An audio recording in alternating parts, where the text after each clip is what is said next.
예. 좌우 앞뒤 돌아보시고 인사하겠습니다. 참 반갑습니다. 사랑합니다. 축복합니다. 네, 인사를 안 나눈 사람도 있는데 그러면 안 됩니다. 인사를 진지하게 또 기쁨 가운데 나누시길 바랍니다. 당신은 축복의 사람입니다. 한 번 더 하겠습니다. 네, 축복의 사람입니다. 받기만 하는 사람도 있고 주는 사람입니다. 주는 것이 받는 것보다 복이 있다 하심을 기억해야 할지니라. 네, 많이 주십시오.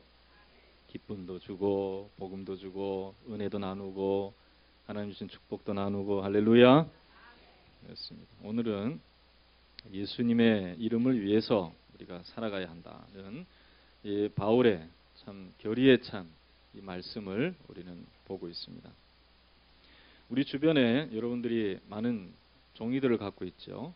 그 종이들이 무엇이 새겨져 있냐에 따라서 용도가 달라지고 가치가 달라지는 것을 보게 됩니다. 우리가 잘 알듯이 종이 중에서 사람들이 좋아하는 종이가 있죠. 이게 뭡니까? 거기에 돈의 가치가 매겨져 있는 그러한 종이는 참 좋아합니다. 떨어져 있으면 반드시 죽게 되어 있고요.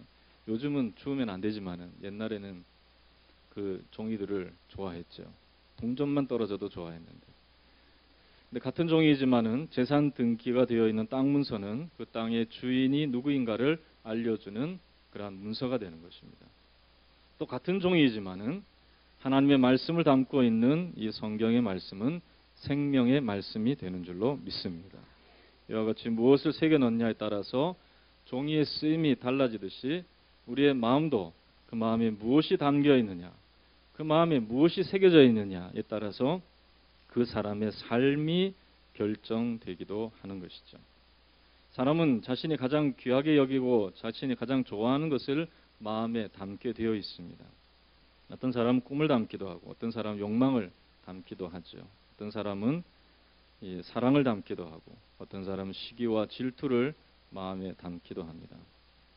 그러나 중요한 것은 예수님께서 누가복음 6장 45절의 말씀에 선한 사람은 그 마음에 쌓은 선에서 선한 것을 내고 악한 자는 그 마음에 쌓은 악에서 악을 내나니 이는 마음에 가득한 것을 입으로 말함이라 라고 하였듯이 그 마음에 가득 차 있는 것이 그 자신이 되고 마는 것입니다. 잠언 21장에 있는 말씀에도 그 사람의 생각이 어떠하면 그 사람도 그러하니라 라고 하시는 말씀이 있듯이 그러한 것입니다. 착각이 자유이듯이 사람이 무슨 생각을 하든 그것은 자유입니다. 그러나 그것이 드러나게 될 때에 결국은 그 사람이 자신이 갖고 있는 마음 자세를 통해서 그 삶이 결정되어지는 것이고 또한 중요한 것은 하나님은 심판의 근거가 그 사람의 행동뿐만 아니라 그 사람의 마음에도 있다는 것을 분명히 말씀하시는 것입니다. 사무엘상 16장 7절의 말씀에 사람은 외모를 보거니와 나 여호와는 중심을 보느니라 했습니다. 한번 따라하겠습니다. 사람은 외모를 보거니와 그냥 보여지는 것만 보는 거예요. 그러나 사람이 아니라 하나님은 한번 따라합시다. 나 여호와는 중심을 보느니라. 우리 마음을 보신다는 거예요. 우리 마음이 하나님의 눈에 보여지는 것이죠. 그래서 법은 이 생각하는 것에 대해서 그 결과를 판단하지 않습니다. 그러나 하나님의 법은 우리의 마음의 상태도 보신다는 것입니다. 역대상 29장 17절에 나의 하나님이여 주께서 마음을 감찰하시고 정직을 기뻐하시는 줄을 내가 아나이다 그랬습니다. 솔로몬도 잠언 21장 2절에서 사람의 행위가 자기 보기에는 모두 정직하여도 여호와는 마음을 감찰하시느니라 그렇게 말씀하고 있죠.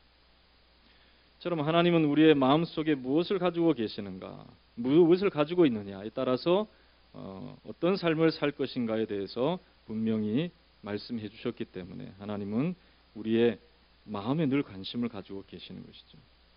여러분 지금 마음이 어떤 마음을 갖고 계십니까? 그 마음에 힘들어하는 부분들이 혹시 무엇 때문에 여러분들의 마음을 힘들게 하고 있습니까? 복잡한 마음은 또 왜 여러분들이 갖게 되었습니까? 그래서 어떤 사람은 그 마음에 여러 가지 복잡 다양한 그 생각 때문에 주변의 소리도 잘 들리지 않고 자기와의 대화만 열심히 하는 사람이 있습니다. 누구의 소리도 잘 들어오지 않습니다. 복잡하고 내 속에 무엇인가가 너무 가득 차서 갈등하고 염려하는 모습으로 살아가는 그러한 사람들이 있습니다.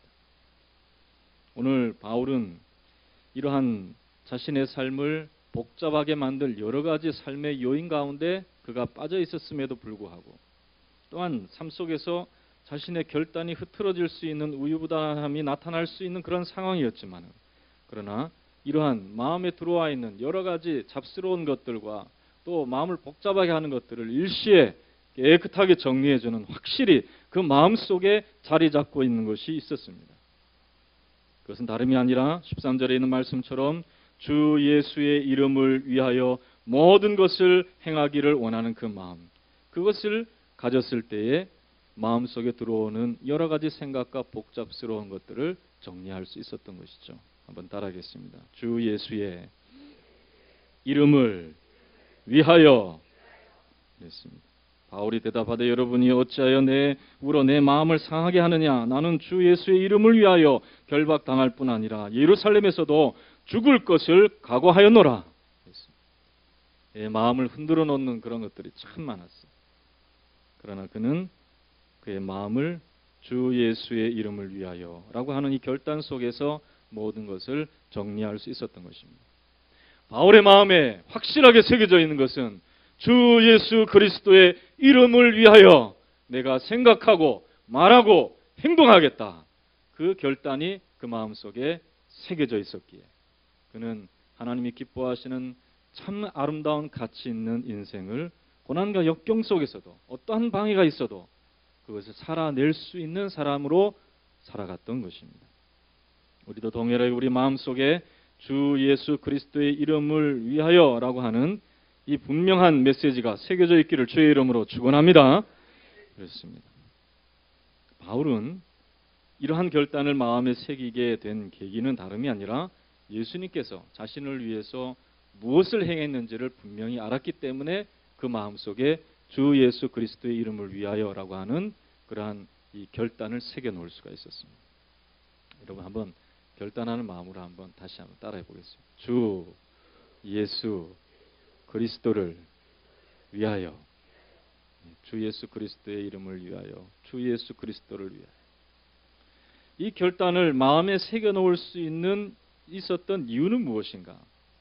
그것은 바울은 그가 쓴 서신서 곳곳에서 그 마음속의 결단의 이유를 볼 수가 있습니다. 그것은 다름이 아니라 우리를 위해서 자신을 비롯한 하나님의 백성 되어지기를 원하셨던 하나님의 사람들을 위해서 목숨을 내어주시고 우리의 죄를 속량하시고 우리를 위해서 생명을 주신 하나님의 아들 때문이다 하는 것입니다.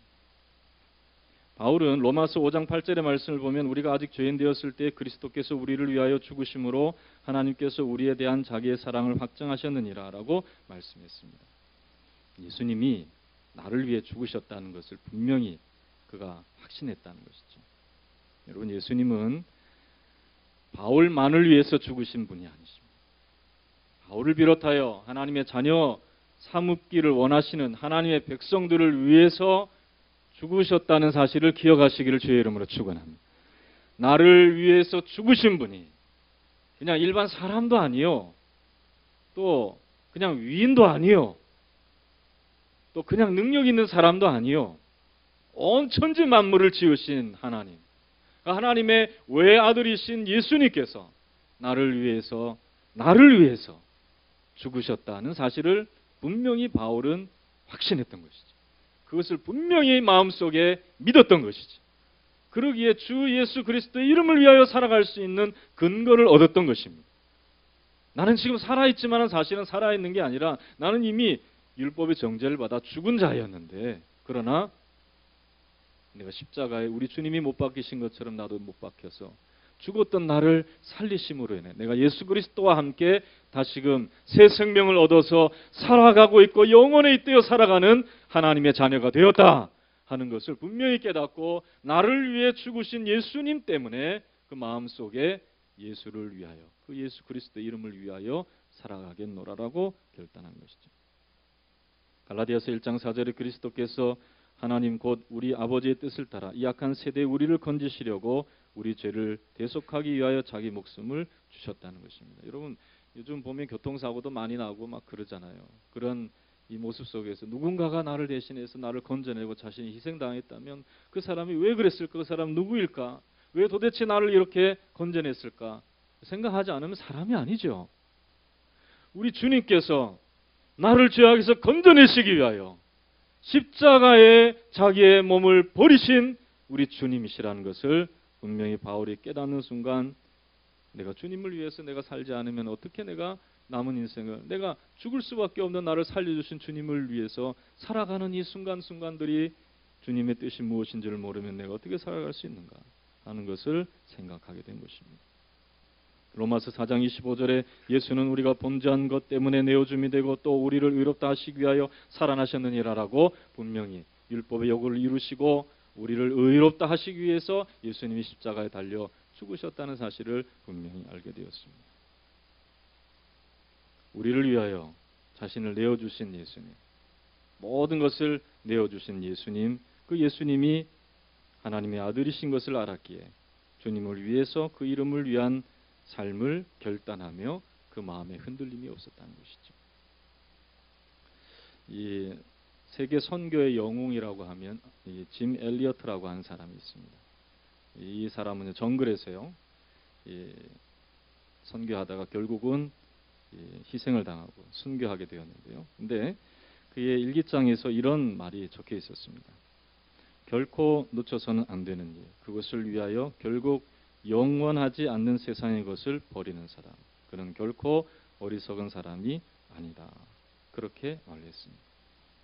그가 하나님께 쓰임 받을 때 다름이 아니라 나를 위해 모든 것을 주신 주님을 위해서 내 청춘과 내 물질과 내 가족을 버리는 것도, 그래서 선교의 사역을 이루는 것도 사실은 그렇게 어리석은 것이 아니라는 것이죠. 그는 계속해서 이렇게 고백을 합니다. 주님, 오래 살기를 구하지 않습니다. 다만 주님을 위해서 내 삶이 불타기를 원합니다. 그렇게 고백했다는 거예요. 주님을 위해서 나를 태워 주님의 빛을 드러낼 수 있다면 내 삶을 드리겠습니다. 라고 하는 그러한 고백입니다. 모두가 다 이렇게 목사일 수 없고 선교사일 수 없고 헌신할 수 없고 희생할 수 없다 할지라도, 그러나 이들이 가지고 있는, 바울이 가졌고 믿음의 선조들이 가졌던 그 마음 중심에 가졌던 결단은 우리도 가지고 살아가야 할 줄로 믿습니다. 주 예수님을 위하여, 나를 위해 모든 것 버리신 예수 그리스도를 위하여 살아가기로 결단하는 그 삶의 확신을 가지고 마음속에 그것을 새겨나갈 때 우리는 하나님의 주시는 삶의 가치관을 가지고 삶을 살아갈 수 있는 진정한 가치 있는 인생이 우리의 인생이 될 줄로 믿습니다. 로마서 14장 8절에 바울은 우리가 살아도 주를 위해 살고 죽어도 주를 위하여 죽나니 그러므로 사나 죽으나 우리가 주의 것이로다 했습니다. 여러분, 나를 위해 살면 그냥 내 것이에요. 내 것은 얼마나 가치가 있는지 모르겠어요. 사람의 가치로 따지면은, 사람의 몸의 가치는요, 따져봐야 거기서 나오는 뭐 기름으로 비누를 만들 수 있고 또 뭘로 약품을 만들 수 있고 해봐야 13불이래요. 13불. 우리 몸이 갖고 있는 가치. 물론 어떤 사람은 아니요, 저는 100만 불짜리 몸인데요, 그렇게 생각하는 분도 계시겠지만은 그냥 화학적으로 보자면 우리 몸은 13불밖에 안 됩니다. 그러나 주님을 위해서 살아갈 때 우리가 할 수 없는 그것을 이루시는 하나님의 역사하심을 통해서 세상이 감당할 수 없는 아름다운 가치를 가지고 주님의 나라를 이루어갈 수 있는 저와 여러분이 될 줄로 믿습니다. 이런 주 예수 그리스도의 이름을 위하여 살아가는 삶은 어떤 삶인가? 바울이 보여주고 있어요. 그 마음속에 새겨진 주 예수의 이름을 위하여 살아가는 삶을 살아가려고 할 때 그가 나타낼 수 있는 삶의 부분이 무엇인가를 오늘 두 가지를 우리가 살펴볼 수가 있습니다. 첫 번째로는 인간적인 관계를 뛰어넘는 그런 삶의 모습을 보게 됩니다. 어떤 사람들은 그래요. 주변에 사람이 뭐 만류해서 사람들 때문에, 저 사람 때문에, 또 교회는 보면 어떤 장로님 때문에, 어느 목사님 때문에, 어느 권사님 때문에 우리가 그런 일을 못하게 됐어, 이렇게 얘기하는 경우도 많죠. 물론 원인 제공자가 있어서 그 사람 때문에 일을 못하게 될 수는 있어도 그러나 주 예수 그리스도를 위하여 살아가는 우리의 삶은요, 인간적인 한계를 뛰어넘는 거예요. 이게 우리의 삶이 되어야 할 줄로 믿습니다. 사람들은요, 이상하게 장막을 쳐요. 그래서 그 장막을 벗어나지 않으려고 하는 거예요. 그러나 하나님의 계획이 우리가 쳐놓은 장막 안에 있는 것이 아니라 그 밖에 있다고 한다면 우리는 인간의 이 장막을 뛰어넘는, 장벽을 뛰어넘는 우리가 되어야 할 줄로 믿습니다. 오늘 본문의 말씀을 보면은요, 빌립 집사의 집에 머물게 되었습니다. 바울이 이제 1차, 2차, 3차 전도 여행을 끝나고 이제 거의 예루살렘으로 가는 종착지에 이르게 됩니다. 그러나 거기가 끝이 아니라 결국은 예루살렘에서 그가 잡혀서 로마로 호송을 당하게 되죠. 그걸 어떤 신학자들은 4차 전도 여행이라 하지만은 사실은 바울은 1차, 2차, 3차 전도 여행을 통해서 소아시아 지역과 유럽 지역에 복음을 증거하게 되고 많은 교회를 세우게 된 것입니다. 그런데 이제 빌립 집사에 이르렀을 때에, 집에 이르렀을 때에 아가보라고 하는 선지자가 유대로부터 내려와서 자신이 결박당할 것을 몸소 보여줬습니다. 이는 이 바울이 이때뿐만이 아니라 말씀을 보면은요, 20장 말씀에 보면은요, 20장 23절과 24절의 말씀을 보면 이러한 말씀이 있습니다. 에베소 장로들에게 고별 설교를 할 때예요. 오직 성령이 각 성에서 내게 증언하여 결박과 환난이 나를 기다린다 하시나 내가 달려갈 길과 주 예수께 받은 사명 곧 하나님의 은혜의 복음을 증언하는 일을 마치려 하면은 나의 생명조차 조금도 귀한 것으로 여기지 아니하노라 그랬습니다. 예루살렘에 가야 될 이유가 바울은 두 가지가 있었습니다. 하나는 무엇이냐면 이 할례와 율법에 대한 오해였습니다. 그래서 이것을 복음 안에서 풀어내기 위해서 가야 되겠고, 또 한 가지는 이 아시아에 있는 교회들이 예루살렘 교회의 어려움을 알고 헌금을 했기 때문에 그 헌금을 들고 가야 될 두 가지 이유가 있었던 것이죠. 그러나 그가 예루살렘으로 가는 그 과정도 어려울 뿐만 아니라 그곳에 가서는 자신을 결박하고 환난과 또 연단이 자신을 기다리고 있다는 것을 성령께서 알려주신 거예요. 뿐만 아니라 오늘 이 말씀에 빌립 집에 머물고 있을 때에 빌립의 딸이 넷이 있는데 처녀를 예언하는 자였고, 그리고 아가보라고 하는 선지자가 와서 유대로부터 와서 이 바울의 띠를 가져다가 수족을 잡아매고 성령이 말씀하시되 예루살렘에서 유대인들이 이같이 이 띠 임자를 결박하여 이방인의 손에 넘겨주리라. 이것은 성령께서 분명히 바울에게 알려주신 내용이었고, 이것을 전달하면서 빌립 집사와 그 가정에 있는 사람들뿐만 아니라 이 아가보라고 하는 선지자도 예루살렘에 내려가지 않기를 바랬던 거예요. 바울에게 환난이 있고 핍박이 있고 당신이 예루살렘으로 내려가면 반드시 붙잡혀서 결박당하고 어려움을 당하고 환난을 당할 텐데 내려가지 않는 것이 좋겠습니다. 인간적인 권유가 있었던 것이죠. 여러분, 예수님도요 자신의 죽음을 예고할 때에 베드로의 만류를 받게 되었습니다. 주는 그리스도시요 살아계신 하나님의 아들이라고 고백했던 베드로가요, 예수님께서 나는 이제 조금 있으면 죽게 될 것이다, 내가 십자가에 달려 죽어야 될 것이다, 죽으러 간다 라고 하실 때 주여 그럴 수 없습니다 그러면서 예수님을 막아섰어요. 그랬을 때 예수님께서는 그래 네가 나를 위해서 이렇게 내 이 안위를 위해서 걱정해 주니 참 고맙다 이렇게 말씀하지 않으셨어요. 예수님은 이러한 자신을 만류하는 베드로에게 사탄아 물러가라 너는 나를 넘어지게 하는 자로다 그렇게 말씀하면서 베드로의 이 만류, 자신을 보호해주고 감싸주려고 했던 베드로의 이 만류를 뿌리치시는 것을 보게 됩니다. 여러분, 이 사람 때문에 내가 이 일을 못하고 저 사람 때문에 내 일을 못하고 우리 교회가 이 사람 때문에 저런 일을 못하고 저 사람 때문에 이런 일을 못한다라고 말하지 마십시오. 우리 마음속에 결단이 있다면 이것을 뛰어넘게 하시는 하나님의 역사가 있을 줄로 믿습니다.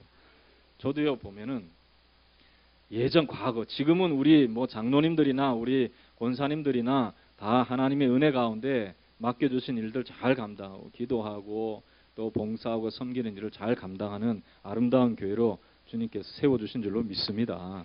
근데 우리 교회 말고 저쪽 교회, 저기 그 교회 가보면 참 어렵게 했던 분들이 있어요.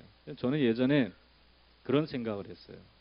저 사람 때문에 내가 못하는구나 그랬는데 아니에요. 오늘 말씀을 읽어보니까 사람이 나를 만류하든 내게 방해를 하든 내게 무엇을 하든 주님이 내게 주신 사명이 있다면 그 사명을 이루어 나갈 수 있는 힘과 영적인 근성과 동력을 얻어야 되는데 그게 무엇이냐면 주 예수 그리스도의 이름을 위하여 라고 하는 이 고백이 있을 때 우리는 이러한 인간적인 그러한 이 장벽과 장막을 뛰어넘을 수 있는 힘을 얻게 된다는 것이죠. 여러 가지 이유로 사명을 포기하지 마시기를 주의 이름으로 축원합니다. 하나님이 주신 일이라면 내 자신을 위해서가 아니라 주 예수 그리스도의 이름을 위하여 그 일을 감당할 수 있는 우리가 되어야 하는 것이죠. 어느 날 이 우한데요. 개하고 닭하고 말다툼을 했다고 합니다. 개와 닭이 서로 싸웠대요. 개가 닭에게 하는 말이 너는 아침에 일찍이 꽃게오 하고 울어서 주인의 아침 새벽에 주인이 일어날 수 있도록 깨워줘야 할 사명을 지녔는데 요새 너는 벙어리처럼 왜 꽃게오라고 하지 않느냐? 그렇게 물었습니다. 그때 닭이 하는 말이 요새 세상이 달라졌어. 이제는 언제 자고 깨는지 알 수 없고 그리고 요즘 인간들은 자명종을 가지고 있어. 자명종. 핸드폰. 그것 때문에 그걸 틀어놓고 자기 때문에 내가 울 필요가 없어. 그렇게 대답했다는 것이죠. 그런 닭이 또 이 개에게 그렇게 물어봤습니다. 야, 너는 도둑이 올 때 짖는 것이 내 사명인데 요새 도둑이 이렇게 난무하고 출입을 하는데 어찌 너는 이 도둑이 올 때 짖지 않냐? 그렇게 물어봤어요. 그랬더니 그 강아지가 하는 말이 주인이 도둑인데 내가 어떻게 짖겠냐는 거예요. 핑계가 많아요. 핑계가 많아요. 여러분, 바울은 핑계를 대지 않았습니다. 당신 때문에 내가 예루살렘으로 가는 길을 내가 그만두겠습니다. 그렇게 얘기하지 않았어요. 자, 우리가 13절에 있는 말씀을 다시 한번 읽어봅시다. 13절 읽겠습니다. 같이 읽겠습니다. 시작. 바울이 대답하되 여러분이여 어찌하여 울어 내 마음을 상하게 하느냐. 나는 주 예수의 이름을 위하여 결박당할 뿐 아니라 예루살렘에서 죽을 것도 각오하였노라 하니. 그랬어요. 결박당하는 일이 있다 할지라도 죽는 일이 있다 할지라도 그것을 내가 각오한 것은 다름이 아니라 주 예수의 이름을 위하여라는 것입니다. 그래서 14절의 말씀을 보면 그가 권함을 받지 아니하므로 우리가 주의 뜻대로 이루어지이다 하고 그쳤노라. 그렇게 말하고 있는 것이죠. 여러분, 주를 위하는 마음이 있을 때에 우리는 사명을 잃어버리지 않게 될 줄로 믿습니다. 여러분, 이 사명 참 중요합니다. 우리가 두 번째로 볼 것은요. 주님을 위해서 목숨의 위협을 뛰어넘는 이러한 이 바울의 모습을 보게 되는데요. 우리가 금방 읽었던 말씀처럼 죽을 것도 각오한 그 마음은 사실은 사명을 위해서 그렇게 한 것이죠. 그러나 사명이 있는 한 절대로 죽지 않는다는 것이죠. 하나님의 사명을 가지고 불에 뛰어든다 할지라도 다니엘과 그 세 친구, 다니엘의 그 세 친구를 풀무불에서도 건져주신 것처럼 사명이 있는 한 하나님은 우리를 죽지 않게 하시는 것입니다. 우리의 생명을 보호해 주시는 것입니다.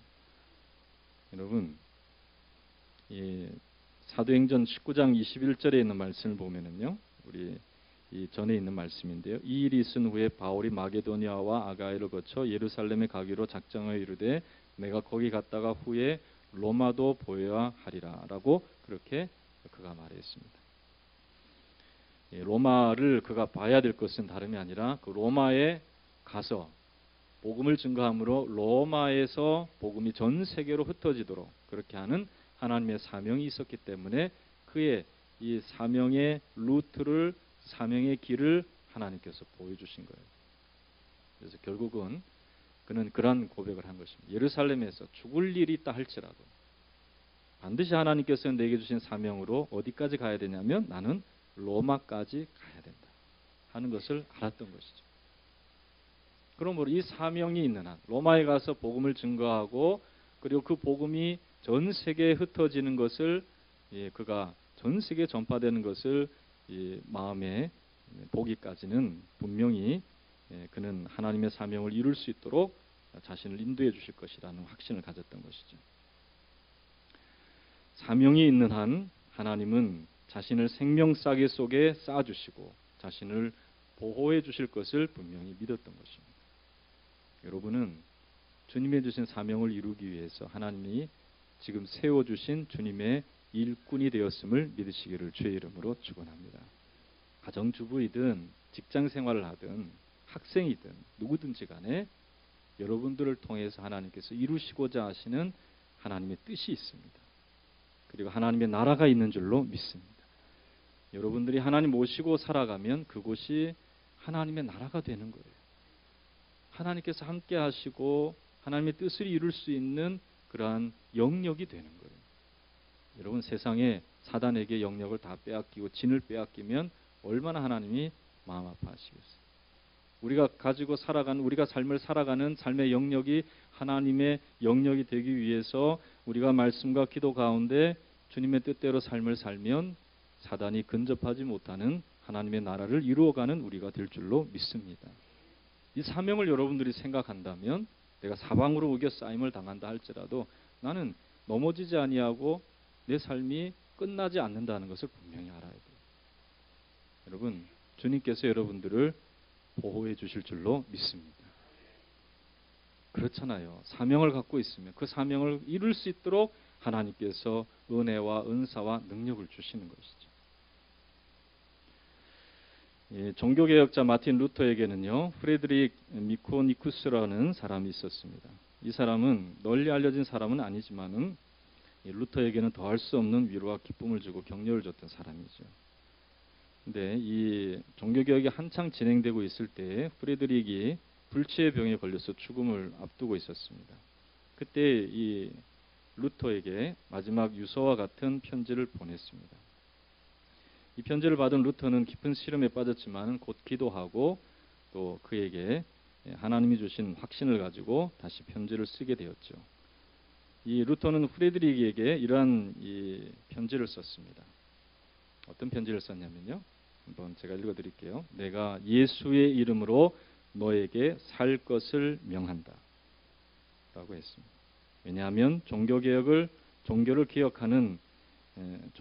하는 하나님의 사역을 내가 수행함에 있어서 여전히 내가 필요하기 때문이다. 주님은 결코 내가 죽었다는 소식을 나로 하여금 듣지 않게 하실 것이다. 이것은 하나님의 뜻이기에 나는 하나님의 뜻이 내게서 이루어지기를 기도한다. 나는 하나님의 이름을 영화롭게 하고자 이 일을 명하니 반드시 이루어질 것을 확신한다. 그랬다는 거예요. 이건 너는 종교개혁을 하는 이 캐톨릭의 잘못된 하나님 말씀을 떠나 있는 이들의 모습을 개혁시켜서 말씀으로 돌아가게 하고 하나님 앞에서의 삶을 살아가도록 하는 이 일을 이룬 데 있어서 너가 필요하니까 네 사명이 끝날 때까지는 절대로 너는 죽지 않을 것이다. 그렇게 말하면서 선포를 해버린 거예요. 자, 옆에 계신 분들에게 한번 선포합시다. 당신의 사명이 있는 한 절대 죽지 않을 것입니다. 여러분 영적으로도 살아날 줄로 믿습니다. 또한 육신도 생명을 잃어버리지 않도록 하나님께서 하시는 거예요. 할렐루야. 그렇습니다. 사명 다하면 하나님 부르시는 거예요. 모세가 아무리 건강하고 그냥 눈도 흐리지 않고 그렇다 할지라도 건강했지만 그러나 사명 다하니까 하나님께서 120세에 부르신 거예요. 할렐루야. 그렇습니다. 그때까지는 우리가 무엇을 해야 되겠습니까? 주 예수 그리스도의 이름을 위해서 내가 모든 장벽을 뛰어넘고 우리 주님이 기뻐하시는 일을 이루며 살기를 원하는 이 바울과 같은 이러한 고백이 우리 가운데 있어야 할 줄로 믿습니다. 하나님은 우리의 마음을 보시는 줄로 믿습니다. 그래서 이 결단, 오늘 여러분들이 내린 이 결단을 하나님 귀하게 보실 거예요. 지금 내가 살아가는 것은 나를 위해서가 아닙니다. 내 자녀를 위해서도 아닙니다. 내 남편을 위해서, 내 아내를 위해서도 아닙니다. 주님을 위해서 살아갈 때 이 모든 것을 위하시는 주님의 역사를 경험하게 될 줄로 믿습니다. 이 고백이 저와 여러분의 고백이 되어야 할 줄로 믿습니다. 그러므로 사람의 장벽을 뛰어넘고 목숨의 위협까지도 위협되지 않도록 보호하시는 하나님의 놀라운 역사하심을 바울이 경험한 것처럼 저와 여러분들이 경험하며 살아갈 수 있는 복된 삶을 살아가기를 주님의 이름으로 축원합니다. 우리 다 함께 기도하도록 하겠습니다. 한번 따라해 볼까요? 주를 위하여, 주 예수의 이름을 위하여 살겠습니다. 마음에 결단하고 이것을 주님 앞에 한번 고백합시다. 바울처럼 하나님 아버지, 내가 선교의 일을 다 감당하는 것이나 또 능력 있는 사역자로 사용되는 것이 아니라 할지라도 내가 비록 직장에서, 학교에서, 가정에서 연약한 몸으로 또 일을 이루지만은 마음속에 주 예수 그리스도 이름을 위하여 일할 때 인생의 장벽을 뛰어넘게 하여 주시고 모든 어려움을 이기게 하시고 목숨의 위협까지도 이기게 하시는 하나님의 역사를 경험하는 하나님의 사명을 이룰 수 있는 자가 되게 해 주실 줄로 믿습니다. 간절한 심령으로 우리 기도하도록